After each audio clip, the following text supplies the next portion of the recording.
Assalamualaikum warahmatullahi wabarakatuh. Di sini kami dari kelompok 10 ingin mempresentasikan hasil diskusi kami yang berjudul perizinan dalam bisnis. Baiklah, kelompok kami terdiri atas saya sendiri Siti Fazira Azara sebagai moderator, terus ada Cindy Octavia sebagai pemateri, Alfi Ramadana sebagai pemateri, Fajar Fadilah sebagai pemateri. Baiklah, kita masuk kepada materi yang pertama, yaitu latar belakang perizinan dalam bisnis. Di dalam dunia bisnis, perizinan jelas memegang peranan yang sangat penting. Bahkan, bisa dikatakan perizinan dan pertumbuhan dunia usaha merupakan dua sisi mata uang yang saling berkaitan. Dunia usaha tak akan berkembang tanpa adanya izin yang jelas menurut hukum. Dan izin berfungsi karena dunia usaha membutuhkannya. Dengan kata lain, dunia usaha akan berkembang bila izin yang diberikan mempunyai satu kekuatan yang pasti, sehingga perizinan dalam dunia bisnis dapat bekerja dalam kondisi yang nyaman. Selanjutnya adalah apa itu perizinan dalam bisnis? Secara garis besar hukum, perizinan adalah hukum yang mengatur hubungan masyarakat dengan negara dalam hal adanya masyarakat yang memohon izin. Izin merupakan perbuatan hukum administrasi negara bersegi satu yang diaplikasikan dalam peraturan berdasarkan persyaratan dan prosedur sebagaimana ketentuan perundang-undangan. Selanjutnya adalah tujuan perizinan dalam bisnis. Tujuan pertama adalah mengarahkan kepada aktivitas-aktivitas tertentu. Yang kedua adalah mencegah bahaya bagi lingkungan yang dapat ditimbulkan oleh aktivitas tertentu. Yang ketiga, keinginan melindungi objek-objek tertentu, misalnya izin dalam melakukan izin usaha dalam cagar budaya. Yang keempat adalah hendak membagi benda-benda yang sedikit atau mengatur distribusi benda. Dan yang terakhir, tujuan dalam perizinan bisnis ini adalah mengarahkan dengan menyeleksi orang-orang dan aktivitas-aktivitas tertentu. Selanjutnya adalah terdapat 4 masalah dalam perizinan dalam dunia bisnis. Masalah yang pertama adalah adanya bentuk dan jenis izin yang diselenggarakan umumnya secara bertahap. Masalah yang kedua adalah adanya bidang kegiatan industri yang dibedakan antara bidang yang dikelola. Yang ketiga adalah adanya badan hukum yang dipersyaratkan dalam perizinan. Dan masalah yang terakhir dalam perizinan bisnis ini adalah di bidang perdagangan, pada dasarnya izin diterbitkan oleh Departemen Perdagangan, namun perlu mendapatkan rekomendasi dari departemen terkait. Itu akan membuat suatu proses izin tersebut menjadi panjang dan rumit. Nama saya Fajar Fadilah dengan NIM 180590079. Baiklah, saya melanjutkan materi selanjutnya, yaitu 5 persyaratan untuk memperoleh izin. Nah, kegiatan usaha dimanapun selalu memerlukan berbagai dokumen penunjang usaha beserta izin-izin yang diperlukan sebelum menjalankan kegiatan. Dokumen dan izin-izin ini diperlukan untuk melindungi kepentingan perusahaan itu sendiri dari berbagai hal. Kemudian dokumen dan izin-izin juga diperlukan bagi instansi tertentu sebagai data untuk melakukan berbagai pengawasan terhadap jalannya kegiatan usaha tersebut dari berbagai penyimpangan yang mungkin terjadi. Dan ini juga untuk memudahkan instansi tertentu untuk mengambil tindakan tertentu sehingga tidak menimbulkan kerugian kepada pihak-pihak tertentu apabila perusahaan melakukan penyimpangan. Oleh karena itu, bagi pembuat studi kelayakan bisnis, masalah izin perlu segera diurus sebelum usaha dijalankan. Dalam prakteknya, terdapat berbagai izin. Banyaknya izin dan jenis-jenis yang dibutuhkan tergantung dari jenis usaha yang dijalankan.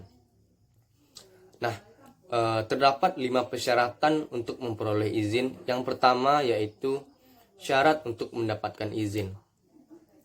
Yang kedua yaitu bobot kegiatan usaha yang dikaitkan dengan izin yang diberikan. Yang ketiga, berbagai persyaratan penopangnya yang terkait dengan dampak pemberian izin bersangkutan.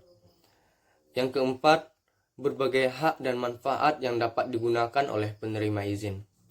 Dan yang kelima, penerimaan izin diharuskan untuk memenuhi kewajiban sesuai dengan pengarahan pemerintah. Nah, selanjutnya pada slide yang nomor 7 yaitu kegiatan usaha yang tidak dikenakan ketentuan wajib daftar perusahaan.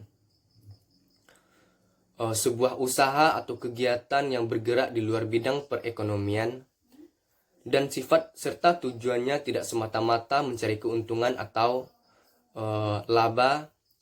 Bidang-bidang usaha tersebut seperti yang pertama, pendidikan formal dalam segala jenis dan jenjang. Yang kedua, pendidikan non-formal yang dikelola oleh pemerintah. Yang ketiga, notaris. Yang keempat, penasehat hukum. Yang kelima, praktek dokter. Yang keenam, rumah sakit. Dan yang ketujuh, klinik pengobatan. Nah, selanjutnya pada slide nomor 8, yaitu tentang surat izin usaha perdagangan.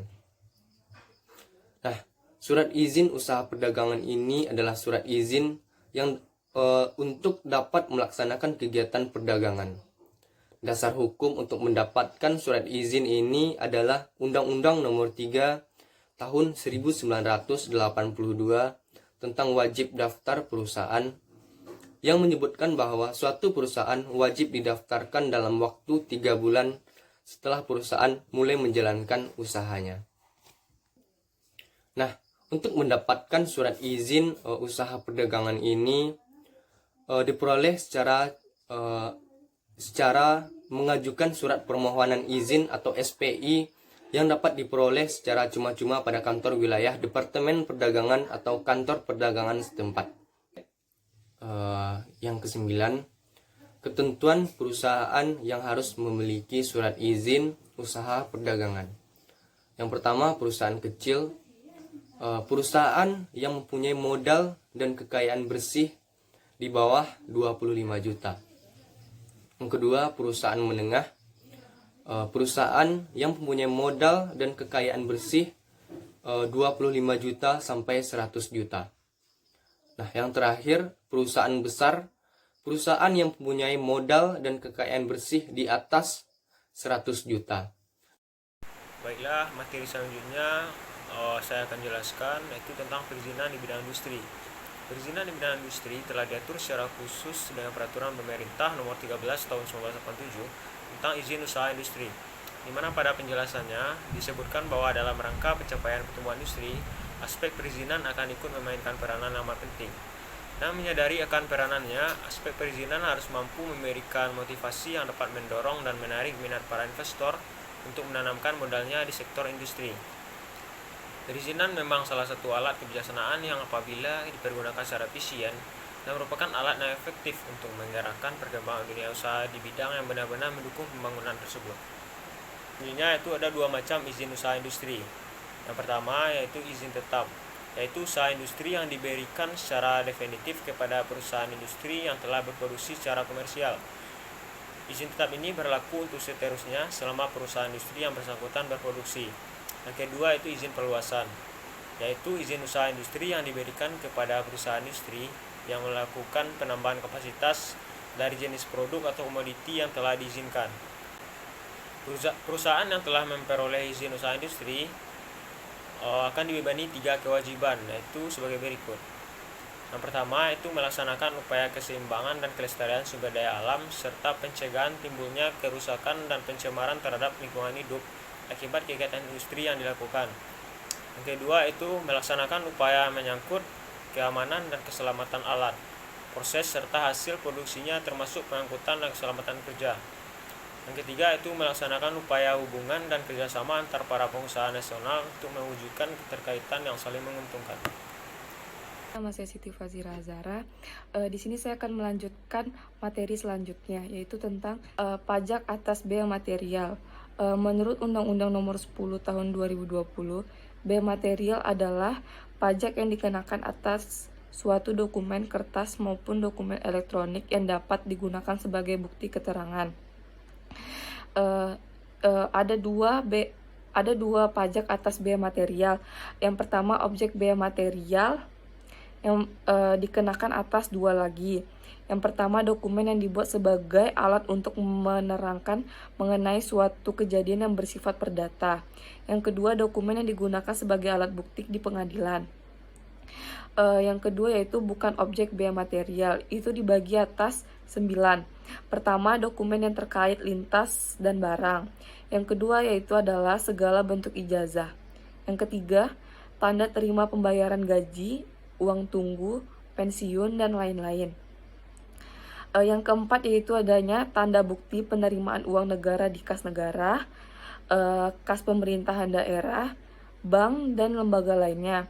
Yang kelima ada kwitansi untuk semua jenis pajak untuk penerimaan lainnya. Yang keenam ada tanda penerimaan uang yang dibuat untuk keperluan internal organisasi. Yang ketujuh ada dokumen yang menyebutkan simpanan uang atau surat berharga. Yang kedelapan adalah surat gadai dan tanda pembagian keuntungan. Yang kesembilan ada dokumen yang diterbitkan BI dalam rangka kebijakan moneter. Baiklah, di sini saya akan membacakan kesimpulannya. Yang pertama itu dalam peraturan perizinan dunia bisnis, pemerintah telah mengeluarkan peraturan yaitu Inpres nomor 5 tahun 1984 tanggal 11 April 1984 tentang pedoman penyelenggaraan dan pengendalian perizinan di bidang usaha. Yang kedua itu adalah macam-macam perizinan dunia bisnis, yaitu yang pertama surat izin usaha perdagangan, merupakan surat izin untuk dapat melaksanakan kegiatan usaha perdagangan. Yang kedua, perizinan lembaga pembiayaan, merupakan izin badan usaha yang melakukan kegiatan pembiayaan dalam bentuk penyediaan dana atau barang modal dengan tidak menarik dana secara langsung dari masyarakat. Terus ada perizinan di bidang industri, merupakan izin dalam kegiatan ekonomi yang pengelolaan bahan mentah menjadi barang yang memiliki nilai yang lebih tinggi dari penggunaannya. Terus ada pajak atas biaya material, terdiri dari objek materi dan objek bukan materi. Sekian, terima kasih.